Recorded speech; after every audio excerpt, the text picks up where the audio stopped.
You've probably all heard the expression, cars are divided into two, Mercedes and everyone else. Great contribution to the incredible reputation the company has precisely the Mercedes E500 W124, also known as Chochone. Not everyone knows, however, that the Mercedes E500 W124 is a product of the company's joint work with another automotive colossus, Porsche, similar to the Audi RS2. In fact, the legendary Chochone is even produced in the Porsche factory, almost entirely by hand. The Zuffenhausen-based company experienced financial difficulties in the late 1980s and early 1990s and so entered the E500 joint project with Daimler. With him, Mercedes prepares the naked body of the W124, then the chassis goes to Porsche, where the inflators and additional elements are made to prevent the body from twisting. Mercedes then mounted the rest and paints the machine before it is sent off for the wetting the engine and gearbox connection again to Porsche. The quality control of the finish is again taken care of by Mercedes. Today, such production walks were absolutely unthinkable in view of the increase in costs.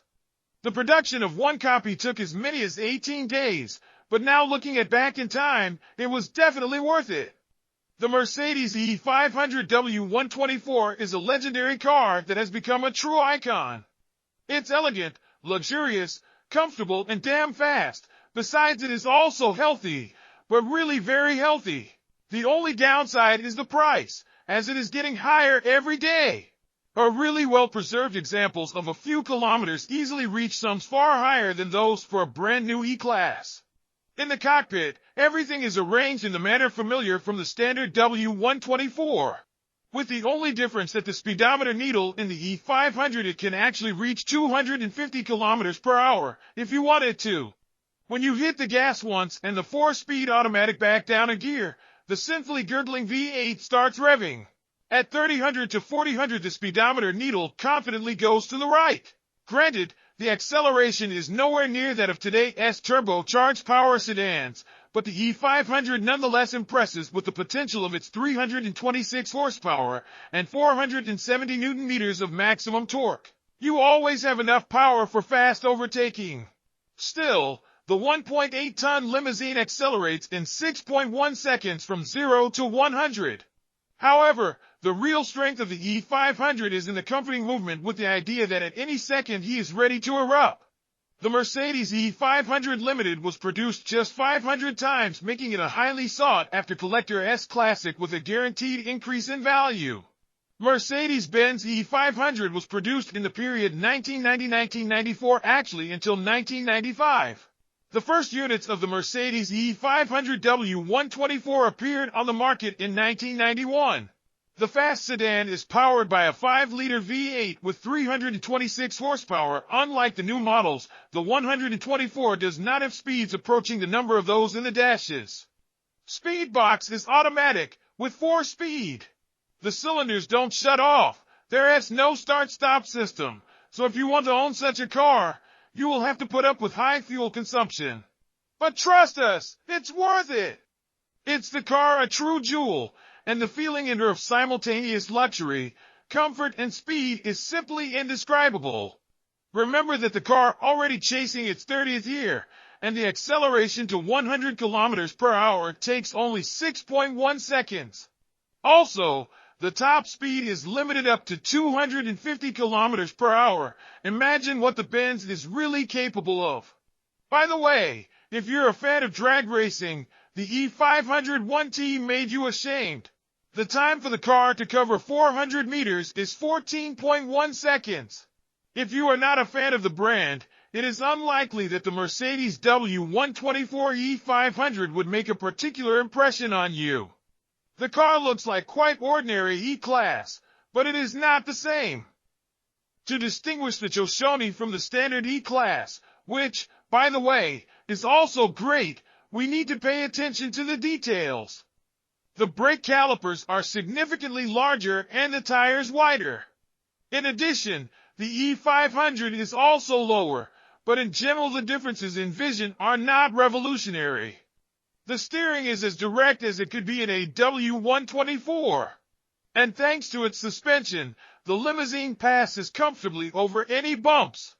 Certainly, faster turns you will feel the swaying of the body, which reminiscent of relaxing in a luxurious armchair. Without the serious tilt, however, you won't feel the speed that the E500 develops. Because this car actually creates peace of mind, and it seems to make the clock tick slower.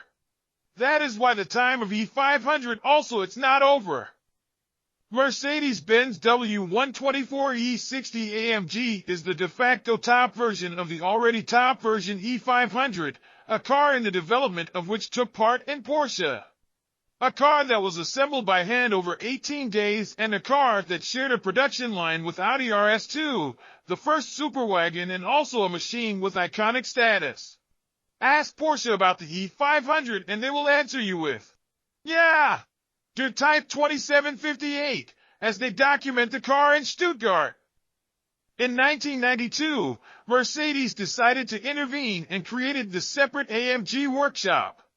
The task of the people of Grossepack is to put on 6.0-liter V8 M119 motor of the SL600 R129 in the clothes of the E500, and thus was born the most powerful E-Class W124 ever made, the charismatic E60 AMG.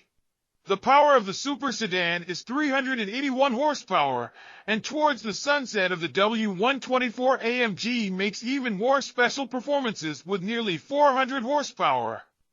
Only 45 cars were produced, but later E500 and 500E owners sent their cars to AMG, where they turned them into E60.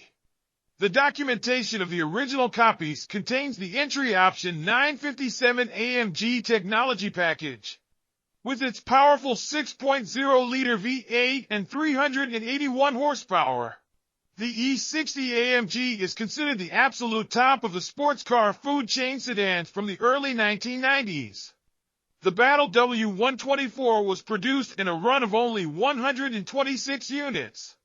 This makes her an incomparably more valuable model than the already collectible Chochone E500 and puts a huge responsibility in the hands of tuning the craftsmen who dared to touch any of the surviving specimens. The Mercedes-Benz E60 AMG was only produced for a few months in 1993 and 1994. It was equipped with a 5,956 cubic centimeters naturally aspirated version of the V8 M119. By today's standards, the power does not seem impressive, but the 580 Newton-meters in combination with the 4-speed automatic transmission catapult the German sedan from a standstill to 100 kilometers per hour in 5.4 seconds. What overdrive are done? The silver E60 arrives at the workshop in fairly good condition, although with traces of over its 20 years of existence.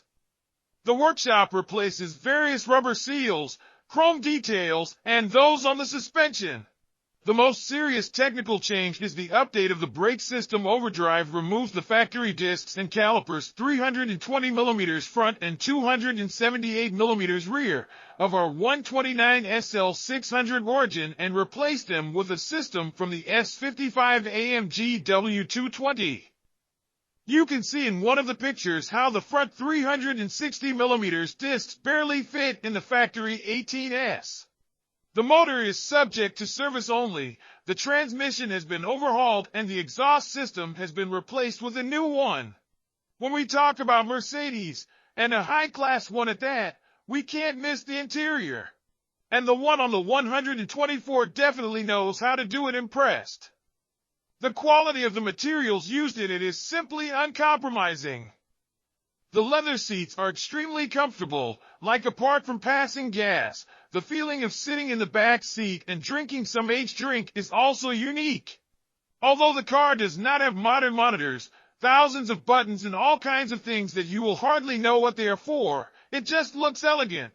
We would even say aristocratic, not by chance, and to this day it is a benchmark for luxury and comfort. The stock E60 AMG quite rightly drives the prices of some modern supercars. The W124 from Mercedes-Benz has proven to be one of the most reliable and durable cars in history, and the E60 AMG, the most powerful and an exclusive modification that once came out of the Mercedes factory and the Porsche factory in its time. A time that is not finished yet. Thanks for watching. Just like this video, subscribe to the channel if you're not yet, and write some comment on what you like about my videos or what you don't like. I really care about what you think, and I'll try to make my videos even cooler and more interesting. Don't forget to check the description for useful Mercedes-related links. Thank you.